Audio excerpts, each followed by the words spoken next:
Well, hello, ladies and gentlemen. Welcome to Grizzly Bear Sims YouTube channel, and welcome to another American Truck Simulator video. We are in Arizona. Let's see where we are in Arizona, because I have actually already forgotten. We are in Sholo, Arizona, and we are going to head to a undiscovered town for me in New Mexico called Vaughn, New Mexico. Now, I've actually been there in real life, was there about a year and a half ago when my wife and I went down to meet my family, or my parents, down near the Fort Sumter area there in New Mexico. So we're going to head over there.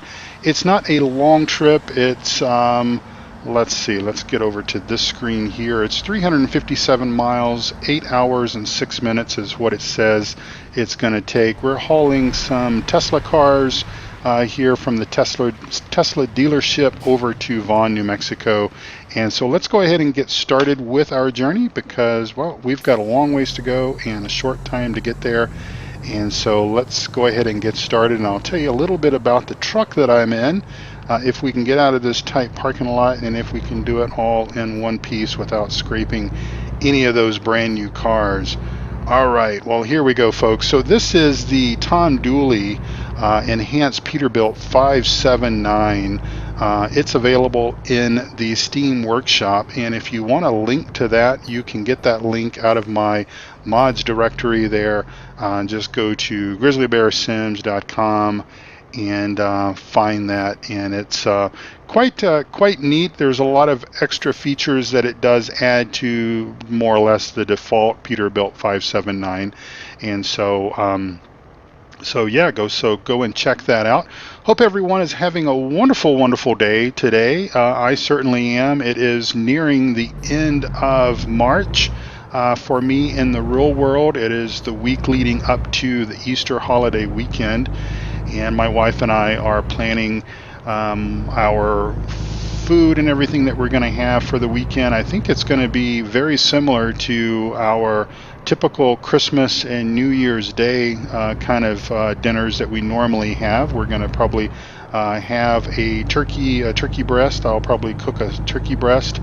We'll have some deviled eggs. We'll have sort of those kind of things. We'll most likely cook that on Saturday morning and have that for probably Saturday evening dinner, and then have it for lunch on Sunday, and probably Sunday dinner, and that'll probably be the most of it, or all of it will probably be done by then, hopefully, because, you know, we can only sort of tolerate so much of one type of food.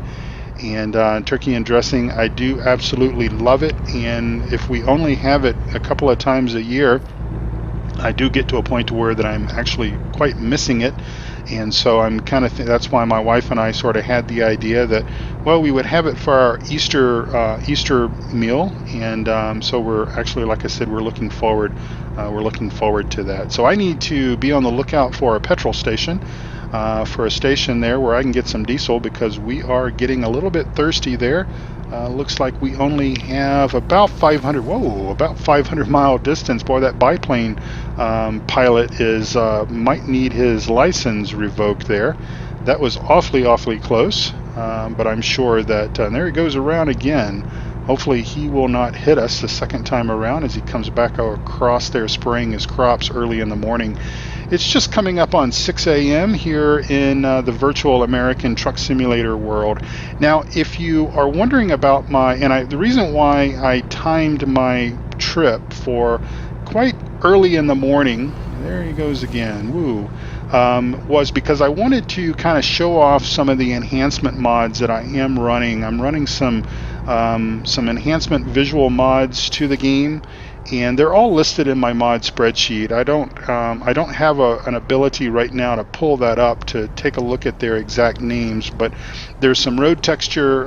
There's a road texture mod, and I tell you what, I will be glad to be out of this area. That pilot is making me just a tad nervous there. But anyway, some road texture mods, as well as some mods that enhance the visual skies and the mountain textures and all those kind of things. And so I think they're quite nice. Of course, I think that as far as I'm concerned, my opinion, is that SES has done a really good job with the terrain. Now we are, of course, in Arizona at the moment, and we're traveling to New Mexico. So we're in certainly we're in SES territory here. There's nothing, there's no changes that any of the mods that I'm running with Coast to Coast is making to the game at all. So we are basically in default territory, and if you own the New Mexico DLC, and hopefully you do, and we're just coming into New Mexico, the land of enchantment, my southern state neighbor. If you do own ATS, and if you do own the New Mexico DLC, then obviously you know what I'm talking about. And that is a pretty bright sunshine coming up there. If I were actually trucking down this road in the real world, I'd probably be reaching over trying to find my sunglasses wherever they might be hiding from me. So hopefully we'll have a fuel stop coming up here momentarily before we get too awfully far down the road. I think we have, well, obviously we have enough fuel. Our distance, according to our dash calculation there, is 515 miles. So we should be okay, considering that we're only 285 miles outside of Vaughn, New Mexico. But again, I certainly do not want to run it down to the bare minimums there if I can avoid it. Of course, probably would have in the real world, probably would have filled up there in Arizona, maybe to avoid some of the additional taxes that the state of New Mexico charges for their fuel. I try to do the same thing in real life, but I can't really avoid it because typically my bladder starts telling me that I need to stop there and Raton whenever I come down from Colorado over to Texas, and so we usually make Raton a fuel stop. But yeah, gas prices are a little more expensive in the real world in New Mexico than they certainly are in Texas, and of course for perhaps that's for obvious reasons, because obviously Texas being a bit of a petroleum producing company. We will go ahead and stop here. I usually will only stop at truck stops, but considering that this is a pretty good looking gas station here, we'll go ahead and pull in here. We'll set our brakes, we'll shut the engine off, and we'll step out of the cab here and spin around, and you guys can take a look at my paint job there, the flames. And again, this is the Tom Dooley Peterbilt 579 mod. What it does is it just adds a little extra features and everything that you can apply to your truck in the shop, extra eye candy and stuff like that, which I don't have a whole lot of eye candy, I guess, on this one. I am kind of taking this one maybe a little more conservative than what I might do normally, but it is all fun, and let's go ahead and get away here while we can.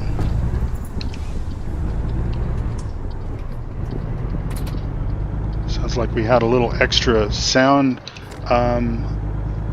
enhancements there as we were rolling across the gravel. That's kind of cool. I do like how that, you know, SES has done a fantastic job with the sceneries and everything, with matching up sort of real world stuff. Now, of course, it's quite easy for them. The vegetation and the terrain between portions of California, you know, Arizona, New Mexico, and even Nevada are very similar in the real world. There are some areas that are a bit unique, but still, there's areas that's quite consistent with each other, and it will be interesting to see exactly how SES decides to model Oregon, and I'm sure they will do it as true to life as possible, because that is sort of, at least my opinion, that is the way that they go about doing things. And it will be cool to see what they put into that enhancement, into that state DLC. And of course, I'm hoping that they add some of the natural resources and industries and everything that are part of Oregon, that make Oregon so very special to the lower 48, the timber industry, the fishing industry, etc. So that will be cool to see how all that works. Now, I might have mentioned in the ETS2 video, I think I mentioned that I had sort of discovered maybe a portion of my problems with my head tracking, with my track IR, and it's been working quite well. I've been doing quite a bit of trucking the last couple of days between kind of having a break between farm sim, mixing in some trucking, and then getting back to farm sim. And I think I've pretty much nailed down the problem, and I think it really had to do with the sensors on my cap. I don't have the battery operated sensors. I have the little metal bracket, and if you're familiar with Track IR, then I'm sure you know what I'm talking about. But there's a little clip bracket that basically clips onto the bill of your cap, and if I wear my cap normally, and the way that I sit in my chair and everything, I really think that the sensors were kind of facing a downward approach, and I think that the sensor that is sitting on top of my monitor was basically having a difficult time reading those sensors correctly as I move my head from left to right, and then up and then down as I'm driving all over the road there. I think that I've adjusted those. I've kind of bent that bracket just a little bit, and I kind of looked at it in the mirror and kind of visualized my seating position, and I think I've got a pretty good grasp on it. Of course, the key thing for me to remember is to make sure that I always try to wear the cap correctly on my head each time, and also make sure that that little bracket doesn't get bent, because it can certainly do that. I've had it fall off my cap a couple of times, and I didn't know it, because, like I said, I don't use Track IR if I'm farming, and I don't use Track IR for other games like Car Mechanic Simulator, etc. And if I'm not paying attention, and if the bracket has fallen off and the cap has slipped off my desk where my gaming machine is, I've rolled over that little bracket on with my chair a couple of times and kind of bent it and everything, but it straightens out pretty well, I suppose. I would say that I have looked into buying the sort of the battery operated sensor device that clips onto the side of your headset, and I've heard other people talk about the fact that doesn't really work all that well, and they've had problems with it staying charged and all that kind of stuff. Maybe if you guys own one of those, and if it works well for you, maybe let me know that in the comments of the video, and I'll certainly maybe entertain the idea of giving it a try. But I suppose that you can't really go wrong with this, and now that I kind of better understand the mechanics of it, I suppose that I'm okay. So I need to slow down here. We are coming into Socorro, New Mexico. Now, I don't know if I've ever been to Socorro before. In the real world, when I was a younger whippersnapper, I suppose, my uncle and I would come out to New Mexico, Colorado, Arizona, Nevada, and such, and go camping. And usually we always tend to focus in the mountains, because we were always wanting to escape the warm, hot summers of Texas. And of course that is, if you're coming into the flatlands in New Mexico, or certainly Arizona, Nevada, etc., you're not going to escape the temperatures. Las Vegas, as an example, may cool down at night a little bit, maybe a little cooler than it is in Texas, but certainly the daytime temperatures are nothing much different from that. Of course, they'll tell you that it's a dry heat, and of course it is, versus, say, Texas, which is very high humidity and everything. But nonetheless, we always would tend to try to get to the mountains as quickly as possible, and so we would vacation in places like Cloudcroft, New Mexico, and Taos, New Mexico. Those were, I guess, the closest two mountain areas that we could get to fairly quick from Texas.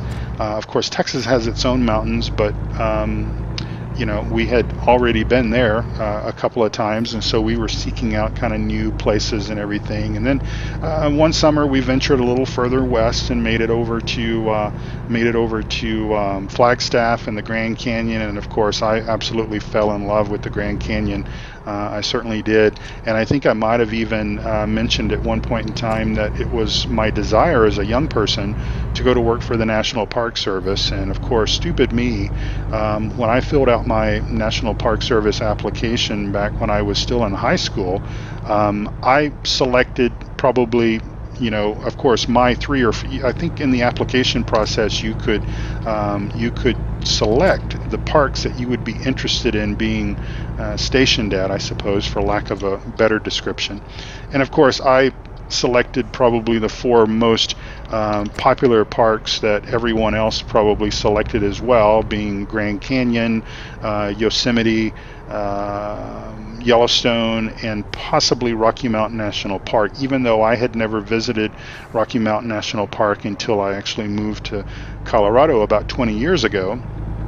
But I knew I had visited southern Colorado. I'd visited the southern Rocky Mountain range, like around Durango and Pagosa Springs, but I had never visited Rocky Mountain National Park. But I think I chose that national park as my 4th choice. And of course, those are probably, like I said, the 4 most popular parks in the national park system.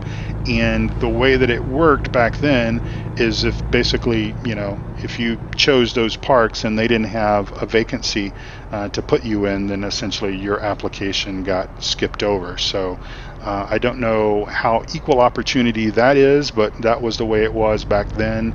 And maybe if I had been a little more intelligent about the whole process, I would have perhaps chosen maybe a lesser popular national park, and then did my time, sort of earned my, got my foot in the door, or my boot in the door, as you might think there, with a hiking boot or something. Get my foot in the door, and then move around. But I was 18 going on 35, thinking I knew everything in the world, and chose the 4 places that I would consider myself going to. And of course, those were the 4 places that everybody else and their dog and, well, multiple dogs probably wanted to go to. So I digress. But anyway, that was just a little bit of insight. So instead of going to work for the National Park Service, because again, my application did not get approved, and I had already put in my college applications as well, my thought process was that if I could get a job with the National Park Service, I would consider doing a major in something related to the National Park Service stuff. But my fallback, my plan B, was to go into telecommunications, television, radio, broadcasting, and so I did that, got accepted into a couple of different colleges, chose the college that I wanted to go to, and in 1985, in the fall of 1985, I went off and began that journey of my life, and realized about 18 months later that was not what I wanted to do for a living, and changed my major a couple of different times. And well, long story short, and I've probably even explained this in the last year or two that I've been broadcasting on YouTube, that I chose something obviously completely different, an IT career, and have not looked back. So it's been a wonderful journey. It's been a journey that the IT world has blessed me with. Probably 20 years here in Colorado, and then about 10 years before that. So I've been doing this about 30 years, and it's been a wonderful journey. All right, so we are 86 miles from Vaughn, New Mexico, and coming up here to another little speed trap town, most likely. So we better get on the brake and get our truck and trailer here slowed down. Of course, a lot of these little towns, you'll see a sign. I've especially noticed them in New Mexico, here in New Mexico, I should say, since that's where we are, about engine brakes. And that is quite true to life as you're driving through a lot of these little towns, even in other states, not just New Mexico, but certainly SCS did incorporate it into New Mexico, into the scenery and everything. You will see those signs in the real world about not using your engine brakes, your Jake brake and everything. So that's kind of cool, and it's too bad that they couldn't figure out a way. And I'm not necessarily trying to suggest additional ways for us to lose our hard-earned money and get fines and all that kind of stuff, because trust me, if I'm not paying attention and I'm sitting up here talking like I am right now, I realize that I'm accelerating and we're still in a 35 mile an hour zone. So there we go, we're finally up to 55. But it's not that I'm a proponent for more things that can get us traffic fines, but I would think that would be kind of cool, that if you do come into a city limits, and if that is posted, if that sign is posted, no engine brakes for within the city limits, and you do actually hit your engine brake, that would give you a fine. But of course, I don't know how complex that would be to actually engineer that into the code and everything.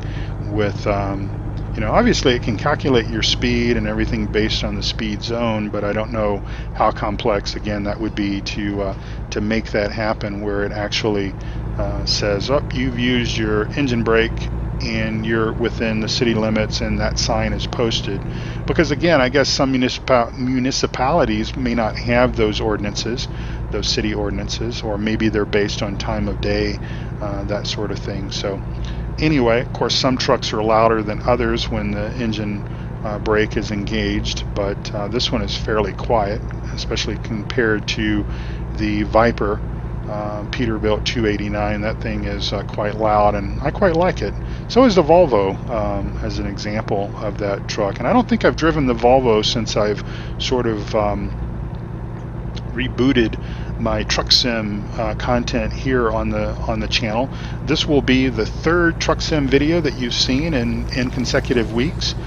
We had the kickoff was American Truck Simulator in the first week, and then we had ETS2, a video I think I drove in Italy for that video, and that was week 2, and now this is going to be week 3 that you've got a ATS video. And actually I'm quite surprised, because the numbers are not too disappointing. And again, I've talked about this before about how I don't really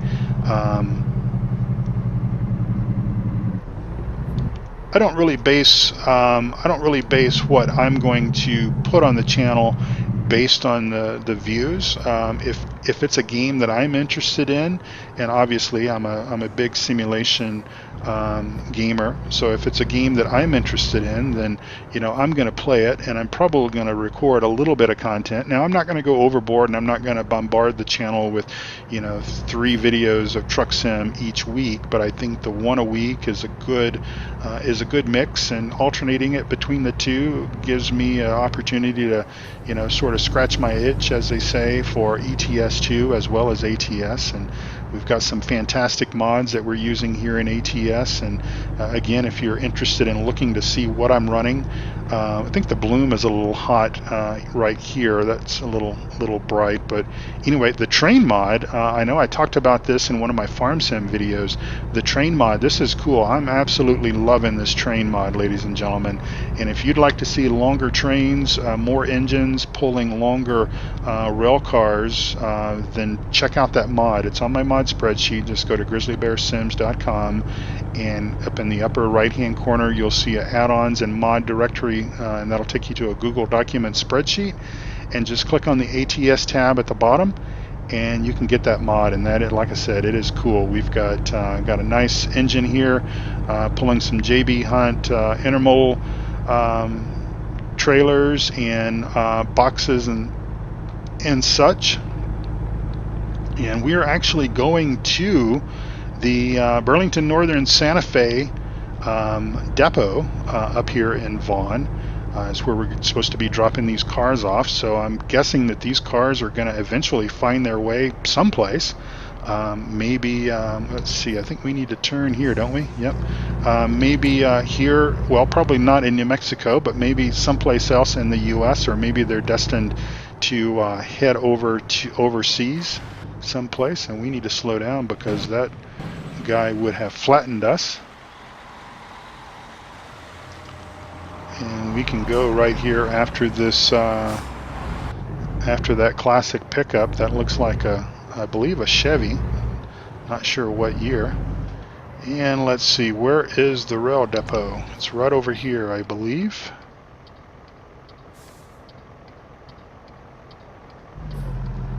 Are they going to let us go? I believe they are. Thank you so much. We'll fire our horn at them. All right. We're going to hopefully be on time.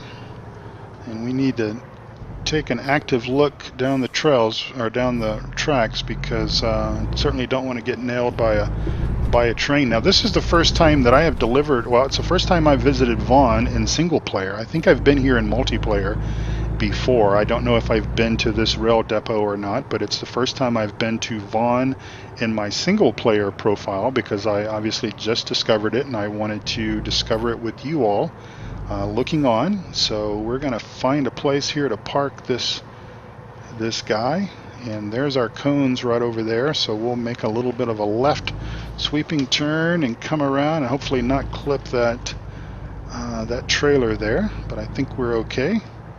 And we'll pull right on up here and plant it right here next to this guy, where I guess he's going to unload the cars, and again, they'll probably find their way somewhere on the train headed someplace. I'm guessing that's why they wanted them here. All right, well, ladies and gentlemen, let's see how we did. I'm sure we did fine. Fingers crossed we did fine. And there we go. Excellent. That's what we always strive for. We will go ahead and get that out of the way. And I will just say, let's see. We can max out. We are maxed out now with everything there. That's good. That took long enough. Well, thank you, ladies and gentlemen, for watching. I do appreciate you tuning in and watching my videos, whether they be farm sim content, ETS2, ATS, whatever the case might be. I appreciate you guys watching, and I hope you all have a wonderful, wonderful week, the rest of the week ahead. And I look forward to seeing you all again back here on the channel. Please make sure that additionally that you check out my Discord server. Come over there and say hi to us, and then check out all of my friends down below the video screen there. All the links to their wonderful YouTube content is out there. And I'm just going to park up right here because looks like I need to probably have a rest and need to probably decide where we're going to go to next and all that good stuff. So I will do all that off camera. And then when we come back together again, the next time that we have an ATS video will obviously be in 2 weeks. We'll find a new place to go and new places to see. So thank you again for watching. God bless you all. Take care of yourselves and also of each other. Goodbye.